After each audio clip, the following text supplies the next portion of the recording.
नमस्कार दोस्तों, स्वागत है आपका हमारे YouTube चैनल पर। दोस्तों, अगर आपको हमारी कहानी पसंद आती है तो चैनल को सब्सक्राइब कीजिए और वीडियो को लाइक कीजिए। ये कहानी है सूरज और उसके वफादार कुत्ते शेरू की। और शहर के बाहर व्यापारियों का एक बड़ा काफिला इकट्ठा हो रहा था। कुछ ही देर में काफिला बीकानेर की ओर लंबी यात्रा पर निकलने वाला था। उसी भीड़ के बीच लगभग 20 साल का एक युवक खड़ा था। सूरज बचपन से ही अनाथ था। उसके सिर पर माता पिता का साया नहीं था, लेकिन उसके चेहरे पर हमेशा एक शांत मुस्कान रहती थी। उसकी आंखों में सच्चाई और सरलता साफ दिखाई देती थी। सूरज के पास ज्यादा धन नहीं था, लेकिन उसके पास एक ऐसी चीज थी जो सोने चांदी से भी ज्यादा कीमती थी, उसकी ईमानदारी। इसी वजह से शहर के सबसे बड़े व्यापारी सेठ प्रकाश चंद उसे बहुत भरोसे से देखते थे। सूरज अब सेठ का सबसे विश्वसनीय आदमी बन चुका था, लेकिन सूरज कभी अकेला नहीं रहता था। उसके साथ हमेशा एक साथी रहता था, एक दुबला पतला लंबे पैरों वाला कुत्ता। उसका नाम था शेरू। उसका रंग बिल्कुल रेगिस्तान की रेत जैसा था। शेरू की कहानी भी बड़ी अनोखी थी। करीब 2 साल पहले सूरज को वो शहर की गली में प्यास से तड़पता हुआ मिला था। सूरज ने उसे पानी पिलाया और अपने हिस्से की रोटी खिला दी। बस उसी दिन से शेरू ने अपनी पूरी जिंदगी सूरज के नाम कर दी। वो इतना वफादार था कि सूरज के अलावा किसी और के हाथ से खाना भी नहीं खाता था। उसकी सूंघने की शक्ति इतनी तेज थी कि कई बार लगता था जैसे वो इंसानों की बातें भी समझ सकता है। लेकिन उसी काफिले में एक और युवक भी खड़ा था, चंद्रपाल सूरज का चचेरा भाई था। वो शरीर से मजबूत और ताकतवर था, लेकिन उसके चेहरे पर हमेशा जलन और गुस्से की लकीरें दिखाई देती थीं। चंद्रपाल को सूरज से बहुत ईर्ष्या थी। वो मन ही मन सोचता, मैं उससे बड़ा हूँ, ताकतवर हूँ, फिर भी सेठ प्रकाश चंद हर काम सूरज को ही क्यों देते हैं? मुझ पर भरोसा क्यों नहीं करते? उसके दिल में जलन धीरे धीरे जहर बनती जा रही थी। थोड़ी देर बाद सेठ प्रकाश चंद ने ऊंची आवाज में पुकारा, सूरज बेटा, जरा इधर आना। सूरज तुरंत उनके पास पहुंचा और शेरू भी पूंछ हिलाते हुए पीछे पीछे आ गया। उधर चंद्रपाल भी धीरे धीरे पास आकर खड़ा हो गया, जैसे ऊंट की रस्सी ठीक कर रहा हो। लेकिन असल में वो सेठ की बातें सुनना चाहता था। सेठ प्रकाश चंद ने अपनी चादर के अंदर से लकड़ी का एक छोटा लेकिन बहुत सुंदर संदूक निकाला। उस पर बारीक नक्काशी की गई थी। सेठ ने गंभीर आवाज में कहा, सूरज, इस संदूक की जिम्मेदारी अब तुम्हारी है। इसके अंदर बहुत कीमती हीरे जवाहरात हैं, जिन्हें बीकानेर के किले में पहुंचाना है। मैं नहीं चाहता कि कोई और इसे हाथ लगाए। इसे अपने खास सामान में रखो और एक पल के लिए भी अपनी नजरों से दूर मत होने देना। सूरज ने विनम्रता से सिर झुकाकर कहा, सेठ जी, आप बिल्कुल चिंता मत कीजिए। जब तक मैं जिंदा हूँ, इस अमानत को कोई छू भी नहीं सकता। लेकिन ये सब सुनकर चंद्रपाल के दिल में आग भड़क उठी। उसकी नजर उस छोटे से संदूक पर टिक गई। उसने मन ही मन सोचा, इतनी दौलत जो किसी की 7 पीढ़ियों को अमीर बना सकती है। उसके चेहरे पर एक हल्की मुस्कान आई। वो सूरज के पास आया और कंधे पर हाथ रखकर बोला, बधाई हो भाई, सेठ जी ने तुम पर बहुत भरोसा किया है। जिम्मेदारी बड़ी है, लेकिन तुम इसके लायक भी हो। सूरज भोलेपन से मुस्कुरा दिया, हम दोनों एक ही मिट्टी के हैं चंद्रपाल। मेरी सफलता तुम्हारी ही सफलता है। सूरज को चंद्रपाल की आंखों में छिपा जहर दिखाई नहीं दिया, लेकिन शेरू अचानक रुक गया। वो चंद्रपाल को घूरने लगा। उसने हल्की गुर्राहट की, जैसे अपने मालिक को चेतावनी दे रहा हो। शाम होते ही काफिला रेगिस्तान की ओर चल पड़ा। सूरज सोच रहा था कि खतरा शायद रास्ते के लुटेरों या जंगली जानवरों से होगा, लेकिन उसे क्या पता था कि असली खतरा उसी के साथ चल रहा है, और वही इंसान जल्द ही उसकी जिंदगी को पूरी तरह बदलने वाला था। काफिला कई दिनों तक तपते हुए रेगिस्तान में आगे बढ़ता रहा। दिन में सूरज आग बरसाता था और रात को ठंडी हवाएं रेत को उड़ा देती थीं। ऊंटों की घंटियां दूर दूर तक सुनाई देती थीं और लोग थककर चुपचाप सफर करते रहते थे। सूरज हर पल उस कीमती संदूक की रखवाली करता था। उसने उसे एक बड़े चमड़े के थैले में रखा हुआ था, जिसे वो हमेशा अपने पास ही रखता था। रात को सोते समय भी वो उसी थैले को सिरहाने रखकर सोता, ताकि कोई भी उसके करीब न आ सके। उसके पास शेरू भी हमेशा चौकन्ना बैठा रहता था। लेकिन चंद्रपाल के दिल में जल रही ईर्ष्या अब धीरे धीरे एक खतरनाक योजना में बदल चुकी थी। वो पूरे रास्ते यही सोचता रहा कि किसी तरह वो संदूक सूरज से छीन ले और ऐसा जाल बिछाए कि चोरी का इल्जाम भी उसी पर लगे। एक शाम काफिला रेगिस्तान के बीचों बीच एक ऐसी जगह पहुंचा जहां कुछ खजूर के पेड़ और पानी का छोटा सा सोता था। मरुस्थल में ऐसी जगहें यात्रियों के लिए राहत जैसी होती थीं। सेठ प्रकाश चंद ने फैसला किया कि आज रात यहीं रुककर आराम किया जाएगा, ताकि लोग और ऊंट अगले कठिन सफर के लिए ताकत जुटा सकें। सभी लोगों ने अपने अपने तंबू लगा लिए। कुछ लोग खाना बनाने लगे, कुछ लोग ऊंटों को पानी पिलाने लगे। सूरज हमेशा की तरह थोड़ा अलग जाकर अपने ऊंट के पास बैठ गया। उसी ऊंट पर उसका सामान और वो चमड़े का थैला रखा था जिसमें कीमती संदूक सुरक्षित था। वो थैला उसने अपने सिरहाने रख लिया। शेरू उसके बिल्कुल पास बैठा था। उसकी आंखें अंधेरे में भी चमक रही थीं। वो हर छोटी सी आवाज पर कान खड़े कर लेता था। रात गहरी होती जा रही थी। उसी समय चंद्रपाल धीरे धीरे सूरज की तरफ आया। उसके हाथ में दूध का एक कटोरा और कुछ खजूर थीं। उसने थके हुए स्वर में कहा, सूरज भाई, कुछ खा लो। आज का सफर बहुत लंबा था। तुम सुबह से इस संदूक की रखवाली में लगे हो, ठीक से खाना भी नहीं खाया। सूरज ने मुस्कुराकर कहा, धन्यवाद चंद्रपाल, सच में आज बहुत थक गया हूँ। सूरज ने खजूर खा ली और वो दूध भी पी लिया। लेकिन उसे क्या पता था कि उस दूध में चंद्रपाल ने एक नशीली जड़ी बूटी मिला दी थी जिसे पीकर इंसान गहरी नींद में डूब जाता था। कुछ ही देर में सूरज की आंखें भारी होने लगीं। उसने जागते रहने की कोशिश की लेकिन शरीर पर नशा इतना हावी हो चुका था कि उसका सिर घूमने लगा।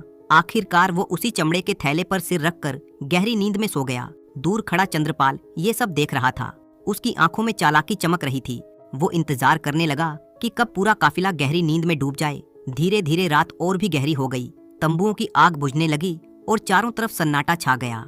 जब चंद्रपाल को पूरा यकीन हो गया कि सभी सो चुके हैं तो वो बिल्ली की तरह दबे पांव सूरज के पास पहुंचा। जैसे ही वो पास आया, शेरू ने सिर उठाया। उसने हल्की गुर्राहट की। चंद्रपाल ने तुरंत अपनी जेब से मांस का एक टुकड़ा निकालकर उसकी तरफ फेंक दिया, लेकिन शेरू ने उसे सूंघा तक नहीं। वो चुपचाप बैठा चंद्रपाल को घूरता रहा। चंद्रपाल को लगा कि अगर वो जोर से भौंकने लगा तो सब जाग जाएंगे, इसलिए उसने जल्दी जल्दी काम करना शुरू किया। उसने बहुत सावधानी से सूरज के सिर के नीचे रखा चमड़े का थैला खोला और उसमें से वो कीमती लकड़ी का संदूक निकाल लिया। लेकिन जाने से पहले उसने एक और चाल चली। उसने संदूक खोला और उसमें से सोने की एक अंगूठी निकालकर सूरज के कपड़ों वाले थैले में छिपा दी, ताकि अगर सुबह तलाशी हो तो चोरी का सबूत सूरज के पास मिले। अब चंद्रपाल धीरे धीरे अंधेरे रेगिस्तान की तरफ बढ़ गया, लेकिन शेरू वहीं नहीं रुका। वो चुपचाप उठकर उसके पीछे चल पड़ा। चंद्रपाल को इसका बिल्कुल अंदाजा नहीं था। कुछ दूर जाकर वो एक सूखे पुराने पेड़ के पास रुका। उसने अपने हाथों में चमड़े के दस्ताने पहन लिए ताकि मिट्टी उसके हाथों पर न लगे और कोई निशान न बचे। फिर उसने चाकू और हाथों से जमीन में गहरा गड्ढा खोदा। उसने उस कीमती संदूक को उस गड्ढे में रख दिया और ऊपर से रेत भरकर जगह बिल्कुल समतल कर दी। पहचान के लिए उसने वहां एक खास पत्थर भी रख दिया। ये सब देखकर उसे लगा कि अब उसका राज हमेशा के लिए रेत में दफन हो गया है। लेकिन पास की रेत के टीले के पीछे शेरू खड़ा सब देख रहा था। उसने उस ताजी खुदी मिट्टी की गंध अपने दिमाग में हमेशा के लिए याद कर ली। चंद्रपाल वापस काफिले की तरफ लौट गया और अपने तंबू में जाकर ऐसे लेट गया जैसे कुछ हुआ ही न हो। कुछ देर बाद शेरू भी वापस आकर सूरज के पास लेट गया। सूरज अभी भी उसी गहरी नींद में सो रहा था, लेकिन सुबह होते ही एक ऐसा तूफान उठने वाला था जो सूरज की जिंदगी को पूरी तरह बदल देने वाला था। सुबह की पहली किरणों के साथ ही काफिले में हलचल शुरू हो गई। ऊंटों की घंटियां बजने लगीं, लोग अपने तंबू समेटने लगे और सफर की तैयारी होने लगी। सूरज भी धीरे धीरे नींद से जागा। उसका सिर भारी लग रहा था और शरीर अजीब सा सुस्त था। उसे समझ नहीं आ रहा था कि ऐसा क्यों हो रहा है। जैसे ही वो उठा, उसने सबसे पहले अपने सिरहाने पड़े चमड़े के थैले की तरफ हाथ बढ़ाया, लेकिन जैसे ही उसने थैला उठाया, उसका दिल जोर जोर से धड़कने लगा। थैला खुला हुआ था और अंदर रखा कीमती संदूक गायब था। सूरज की आंखें फटी रह गईं। वो घबराकर खड़ा हो गया और जोर से चिल्लाया, मेरा संदूक! संदूक गायब हो गया। उसकी आवाज सुनकर पूरे काफिले में हड़कंप मच गया। सभी लोग उसके चारों तरफ इकट्ठा हो गए। कुछ ही देर में सेठ प्रकाश चंद भी दौड़ते हुए वहां पहुंचे। उनके चेहरे पर चिंता और गुस्सा साफ दिखाई दे रहा था। उन्होंने सूरज के कंधे पकड़कर झकझोरते हुए पूछा, क्या कह रहे हो तुम? संदूक कहाँ गया? सूरज हकलाते हुए बोला, सेठ जी, मैं कसम खाकर कहता हूँ संदूक यहीं था। मुझे नहीं पता ये कैसे गायब हो गया। इतने में चंद्रपाल भी भीड़ में आगे आ गया। उसने आश्चर्य का नाटक करते हुए कहा, हे भगवान, इतना कीमती संदूक, वो भी सूरज की रखवाली में, कैसे गायब हो सकता है? उसकी बात सुनकर लोगों के मन में शक पैदा होने लगा। सेठ प्रकाश चंद ने गुस्से में घोषणा कर दी, जब तक संदूक नहीं मिलता काफिला एक कदम भी आगे नहीं बढ़ेगा। हर आदमी के सामान की तलाशी ली जाएगी, चाहे वो मेरा ही सामान क्यों न हो। सिपाहियों ने तुरंत सभी लोगों के थैले और ऊंटों का सामान खंगालना शुरू कर दिया। चारों तरफ सन्नाटा छा गया था। हर आदमी की धड़कन तेज हो गई थी। एक एक करके सबकी तलाशी होती गई, लेकिन कहीं भी संदूक नहीं मिला। आखिर में बारी आई सूरज के सामान की। सूरज ने खुद आगे बढ़कर कहा, तलाशी ले लीजिए सेठ जी, मैं निर्दोष हूँ, भगवान जानता है मैंने कुछ नहीं लिया। एक सिपाही ने उसका कपड़ों वाला थैला उठाकर उल्टा कर दिया। अचानक रेत पर एक चमकती हुई चीज गिर पड़ी। सबकी नजर उसी पर टिक गई। वो सोने की अंगूठी थी, वही अंगूठी जो उस कीमती संदूक के अंदर रखी हुई थी। सभी लोग सन्न रह गए। सेठ प्रकाश चंद ने पहले अंगूठी को देखा, फिर सूरज की तरफ घूरकर देखने लगे। उनकी आंखों में भरोसे की जगह अब गुस्सा और निराशा भर गई थी। उन्होंने कांपती आवाज में कहा, सूरज, जिस पर हमने आंख बंद करके भरोसा किया, उसी ने हमारी अमानत चुरा ली। सूरज के पैरों तले जमीन खिसक गई। वो घबराकर बोला, नहीं सेठ जी, मैं कसम खाता हूँ, मुझे नहीं पता ये अंगूठी मेरे थैले में कैसे आई। ये जरूर कोई साजिश है। तभी चंद्रपाल धीरे धीरे आगे आया। उसने दुखी होने का नाटक करते हुए सिर हिलाया और बोला, सूरज, तुमने ये क्या कर दिया? हम सब तुम पर भरोसा करते थे, लालच ने तुम्हारी बुद्धि छीन ली। सूरज जोर जोर से चिल्लाकर कहने लगा, नहीं, मैं निर्दोष हूँ, मैंने चोरी नहीं की। लेकिन अब कोई उसकी बात सुनने को तैयार नहीं था, क्योंकि सबूत उसके खिलाफ खड़ा था। सेठ प्रकाश चंद ने गुस्से में सिपाहियों को आदेश दिया, इसे जंजीरों में बांध दो। ये नम का हराम निकला, इसे अगले शहर के दरबार में ले जाया जाएगा, जहां इसके हाथ काट दिए जाएंगे। सिपाहियों ने तुरंत सूरज के हाथ पैरों में भारी लोहे की जंजीरें डाल दी। सूरज रेत पर बैठ गया। उसकी आंखों से आंसू बह रहे थे, लेकिन वो डर के कारण नहीं रो रहा था। वो उन लोगों की नफरत देखकर टूट गया था जो कल तक उसकी ईमानदारी की मिसाल देते थे। उधर शेरू ये सब देख रहा था। अपने मालिक को जंजीरों में जकड़ा देखकर वो बेचैन हो उठा। वो दौड़कर सूरज के पास गया, लेकिन एक सिपाही ने उसे जोर से लात मारकर दूर भगा दिया। भाग यहाँ से, चोर के कुत्ते की यहाँ कोई जगह नहीं। शेरू दर्द से कराह उठा, लेकिन वो भागा नहीं। वो थोड़ी दूरी पर खड़ा होकर अपने मालिक को टकटकी लगाकर देखता रहा। पूरे काफिले में शायद वही एक था जिसे सच्चाई पता थी, क्योंकि उसी ने अपनी आंखों से देखा था कि असली चोर कौन है। लेकिन वो बेजुबान था और उसकी सच्चाई को सुनने वाला अभी कोई नहीं था। काफिला फिर से चल पड़ा। सूरज जंजीरों का भार घसीटता हुआ पीछे पीछे चलने लगा। चंद्रपाल अब पूरे गर्व के साथ काफिले के आगे बैठा था, जैसे उसने कोई बड़ी जीत हासिल कर ली हो। लेकिन उसे क्या पता था कि सच्चाई अभी रेत में दबी जरूर है, मगर हमेशा के लिए नहीं। और बहुत जल्द एक ऐसा पल आने वाला था जब वही बेजुबान कुत्ता पूरी दुनिया के सामने सच उजागर कर देगा। पूरा दिन काफिला तपते हुए मरुस्थल में आगे बढ़ता रहा। रेत की गर्मी पैरों को जला रही थी और ऊपर से सूरज आग बरसा रहा था। सूरज के हाथ पैरों में भारी लोहे की जंजीरें पड़ी थीं। वो धीरे धीरे चलते हुए काफिले के पीछे घिसट रहा था। नंगे पैरों की वजह से उसके टखने छिल गए थे। प्यास से उसका गला सूख चुका था और सिपाही हर थोड़ी देर में उसे धक्का देकर आगे बढ़ाते थे। लेकिन सूरज को सबसे ज्यादा दर्द उन नफरत भरी नजरों से हो रहा था जो लोग उस पर डाल रहे थे। कल तक वही लोग उसकी ईमानदारी की कसम खाते थे और आज वही उसे चोर कह रहे थे। उधर चंद्रपाल ऊंट पर बैठा बड़ी अकड़ के साथ आगे चल रहा था। वो कभी कभी पीछे मुड़कर सूरज को देखता और व्यंग्य भरी आवाज में कहता, चलते रहो, जल्दी ही तुम्हें जेल में आराम करने का मौका मिल जाएगा। चंद्रपाल के चेहरे पर संतोष साफ दिखाई दे रहा था। उसे लग रहा था कि अब उसका राज हमेशा के लिए रेत के नीचे दब चुका है। लेकिन उसे नहीं पता था कि एक बेजुबान जानवर अभी हार मानने वाला नहीं था।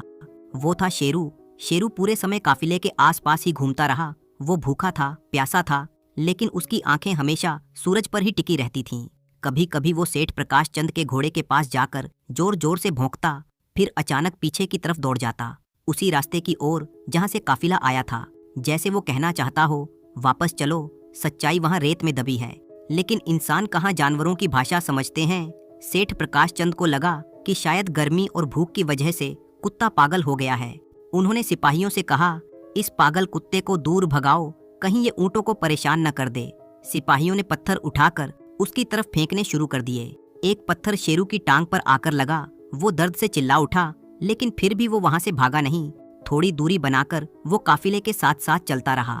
शाम होते होते काफिला एक पथरीली जगह पर रुक गया। सबने अपने तंबू लगा लिए और रात के आराम की तैयारी करने लगे। चंद्रपाल ने अपना अलग तंबू लगवाया और आराम से सो गया। उसे पूरा भरोसा था कि अब उसका राज कभी सामने नहीं आएगा। लेकिन आधी रात के समय जब पूरा काफिला गहरी नींद में डूब चुका था, तभी अंधेरे में एक परछाई धीरे धीरे तंबुओं के बीच चल रही थी। वो शेरू था। इस बार वो सीधे सूरज के पास नहीं गया। वो चुपचाप चंद्रपाल के तंबू की तरफ बढ़ा। शेरू की तेज सूंघने की शक्ति ने पहले ही पहचान लिया था कि असली चोर कौन है। चंद्रपाल के कपड़ों से उसे वही गंध आ रही थी, गीली मिट्टी की, वही मिट्टी जो उस जगह की थी। जहां उसने संदूक को दफन किया था। शेरू धीरे से तंबू के अंदर घुस गया। चंद्रपाल गहरी नींद में सो रहा था। शेरू ने उसके सामान को सूंघना शुरू किया। कुछ ही पल बाद उसे वो चीज मिल गई जिसकी उसे तलाश थी। चमड़े का एक दस्ताना, वही दस्ताना जो चंद्रपाल ने गड्ढा खोदते समय पहना था। शेरू ने तुरंत वो दस्ताना अपने दांतों में दबा लिया और चुपचाप तंबू से बाहर निकल आया। लेकिन वो भागा नहीं, वो सीधा जाकर सेठ प्रकाश चंद के तंबू के बाहर खड़ा हो गया। फिर उसने जोर जोर से भौंकना शुरू किया। सेठ प्रकाश चंद घबराकर जाग गए। जब वे बाहर आए तो उन्होंने देखा शेरू उनके सामने खड़ा है और उसके मुंह में चमड़े का दस्ताना है। सेठ ने झुककर वो दस्ताना उठाया। उन्हें तुरंत पहचान में आ गया, अरे ये तो चंद्रपाल का दस्ताना है। दस्ताने पर गीली मिट्टी लगी हुई थी, लेकिन जिस जगह काफिला रुका था वहां की जमीन तो सूखी और पत्थरीली थी। ये देखकर सेठ प्रकाश चंद के मन में अचानक शक की घंटी बज उठी। उन्हें याद आया कैसे चंद्रपाल सूरज के पकड़े जाने पर सबसे ज्यादा खुश दिखाई दे रहा था और कैसे सूरज बार बार अपनी बेगुनाही की कसम खा रहा था। सेठ प्रकाश चंद ने तुरंत अपने खास सिपाहियों को जगाया। उन्होंने धीमी आवाज में कहा, चुपचाप तैयार हो जाओ, हम इस कुत्ते के पीछे जाएंगे। मेरा दिल कहता है कि इस बेजुबान ने कोई बड़ा राज पकड़ लिया है। शेरू जैसे इसी पल का इंतजार कर रहा था। वो आगे आगे दौड़ने लगा। सेठ प्रकाश चंद और उनके सिपाही घोड़ों पर सवार होकर उसके पीछे पीछे चल पड़े। कुछ देर बाद वे सभी उस जगह पहुंचे जहां रेगिस्तान में एक सूखा पुराना पेड़ खड़ा था। शेरू उसी पेड़ के पास जाकर रुक गया। फिर वो जोर जोर से भौंकने लगा और अपने पंजों से जमीन खोदने लगा। रेत उड़ने लगी। सेठ प्रकाश चंद तुरंत घोड़े से उतर पड़े। उन्होंने सिपाहियों से कहा, यहाँ खुदाई करो। सिपाहियों ने तलवारों और हाथों से रेत खोदना शुरू कर दिया। कुछ ही देर बाद तलवार किसी कठोर चीज से टकराई। रेत हटाई गई और सभी की आंखें हैरानी से फैल गईं। रेत के नीचे वही लकड़ी का कीमती संदूक दबा हुआ था। रेत के नीचे से वो लकड़ी का कीमती संदूक बाहर निकालते ही सेठ प्रकाश चंद के हाथ कांपने लगे। उन्होंने जल्दी से उस पर लगी मिट्टी साफ की और उसे ध्यान से देखा। हाँ, वही संदूक था जिसे लेकर पूरा काफिला परेशान था और जिसकी वजह से एक ईमानदार इंसान को चोर बना दिया गया था। सेठ प्रकाश चंद की आंखें भर आईं। उन्होंने मिट्टी से सने हुए शेरू की तरफ देखा और धीरे से कहा, हे भगवान, तूने इस बेजुबान को सच्चाई दिखाने का जरिया बना दिया और हम इंसान होते हुए भी सच को पहचान नहीं पाए। अब उन्हें समझ आ गया था कि असली चोर कौन है। सुबह होने से पहले ही सेठ प्रकाश चंद और उनके सिपाही संदूक लेकर वापस काफिले के डेरे में लौट आए। सूरज की पहली किरणों के साथ ही काफिले में हलचल शुरू हो गई। चंद्रपाल डेरे के बीच खड़ा था और बड़ी अकड़ के साथ लोगों को आदेश दे रहा था।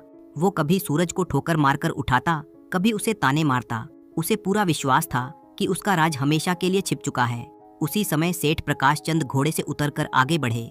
उनकी चादर के नीचे कुछ छिपा हुआ था। चारों तरफ अचानक सन्नाटा छा गया। चंद्रपाल मुस्कुराते हुए बोला, सेठ जी, आप कहाँ चले गए थे? हम तो परेशान हो गए थे, कहीं उस पागल कुत्ते के पीछे तो नहीं चले गए थे। सेठ प्रकाश चंद ने धीरे धीरे अपनी चादर हटाई और सबके सामने वही कीमती संदूक जमीन पर रख दिया। ये देखते ही चंद्रपाल का चेहरा सफेद पड़ गया। उसकी मुस्कान पल भर में गायब हो गई। वो हकलाते हुए बोला, ये कैसे? सेठ प्रकाश चंद की आवाज गुस्से से गरज उठी, ये वही संदूक है जिसे इस वफादार कुत्ते ने तेरी छिपाई हुई जगह से निकलवाया है। फिर उन्होंने वो चमड़े का दस्ताना भी सबके सामने फेंक दिया और ये रहा तेरा दस्ताना, जिस पर उसी जगह की मिट्टी लगी है जहां तूने ये संदूक दफन किया था। अब चंद्रपाल के पास बोलने के लिए कोई शब्द नहीं बचे थे। पूरे काफिले की नजरें अब उस पर टिक गईं। कुछ ही क्षणों में उसका घमंड टूट गया। वो घुटनों के बल गिर पड़ा और रोते हुए बोला, सेठ जी, मुझसे गलती हो गई। लालच ने मुझे अंधा कर दिया, मुझे माफ कर दीजिए। लेकिन अब बहुत देर हो चुकी थी। सेठ प्रकाश चंद की आंखों में गुस्सा और दुख दोनों थे। उन्होंने तुरंत सिपाहियों को आदेश दिया, सूरज की जंजीरें खोल दो। सिपाहियों ने तुरंत सूरज के हाथ पैरों की बेड़ियां खोल दी। सूरज अभी भी हैरानी से ये सब देख रहा था। सेठ प्रकाश चंद उसके पास आए और उसे गले लगा लिया। उनकी आंखों से आंसू बह रहे थे। मुझे माफ कर दो बेटा, हमने बहुत बड़ा पाप कर दिया। हमने एक झूठे इंसान की बात मानकर तुम्हारे जैसे सच्चे आदमी को अपमानित किया। पूरे काफिले के लोग शर्म से सिर झुकाए खड़े थे। अब सेठ प्रकाश चंद ने सिपाहियों की तरफ इशारा किया, अब इन जंजीरों में चंद्रपाल को बांधो। असली अपराधी यही है।